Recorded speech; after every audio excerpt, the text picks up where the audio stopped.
sa puntong ito, kamustahin po naman natin ang sitwasyon sa Kalumpit sa lalawigan ng Bulacan. Umabot po ng 8% ng lugar na yan ang lubog sa baha. At nandoon live ngayong gabi si Maris Umali. Maris, kamusta na dyan sa Kalumpit?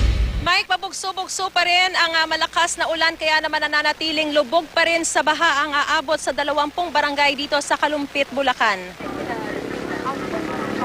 4 na araw ng lubog sa baha ang mga bahay sa Barangay Calizon, Purok 1, Kalumpit, Bulacan. Katabi lang kasi nito ang Pampanga River, kaya kapag umapaw ang ilog, baha ang inaabot ng mga residente. Aabot sa 500 pamilya ang apektado sa baha na aabot hanggang bewang.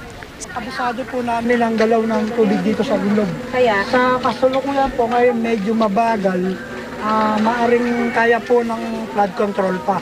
Pero ang natatakot po namin dyan, kapag po yan ay bumalik na papuntang Hagunoy, baka po ang bumababa ng tubig galing na po ng Pampanga. Posibilidad na mas tumaas pa po yung tubig. Itong kinatatayuan ko ngayon, yung tinatawag na Calizon Dike, ito ang nagsisilbing isa sa mga proteksyon ng mga taga-Kalumpit, Bulacan laban dun sa posibleng pag-apaw ng Pampanga River at gayon din dun sa papakawala ng tubig mula sa Pantabangan Dam, lalo na kapag tuloy-tuloy yung buhos ng malakas na ulan. Pero bukod sa proteksyon, ito na rin yung nagsisilbing lugar kung saan tinatayo yung mga pansamantalang tirahan ng mga taga rito sa Calizon, lalo na kapag patuloy na nalulubog sa baha yung kanilang mga tahanan. Mahirap pong makipagsapalaran. Kung mainam nga lang po, kung gamit lang ang mawawala, paano po kung buhay ang mawala? Mahirap po. Hindi na po, ayaw po.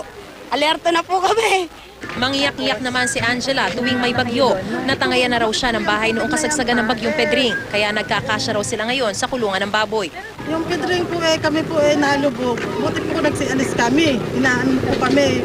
Kinuha po kami. Ngayon po ano po namin yung bahay po pula namin winas out po talaga. Dati? Opo, yung Pedring po.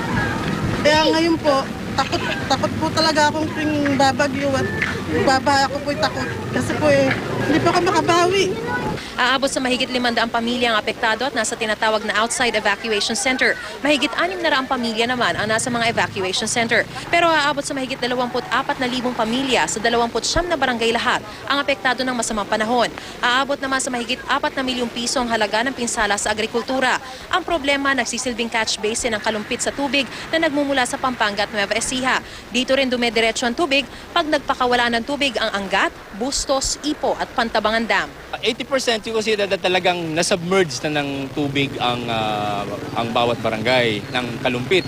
And 20 yung because of the ponding lang ng rainwater. Ang pagbaha po kasi ay naging part na ng buhay ng mga Kalumpiteños. Since sabi nga kami ang catch basin. But yet, ito po ay isa sa magaan naming naging problema.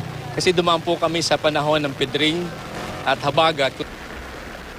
Mike, dahil nga patuloy itong masamang panahon at nananatili rin sa mga eskwelahan ng ilang mga evacuees, nagdeklara na si Kalumpit Bulacan Mayor Jessie De Jesus na wala ng pasok hanggang Biyernes sa lahat ng antas mula preschool hanggang college sa parehong pampubliko at pribadong paaralan. Mike? Maraming salamat, Maris Umali.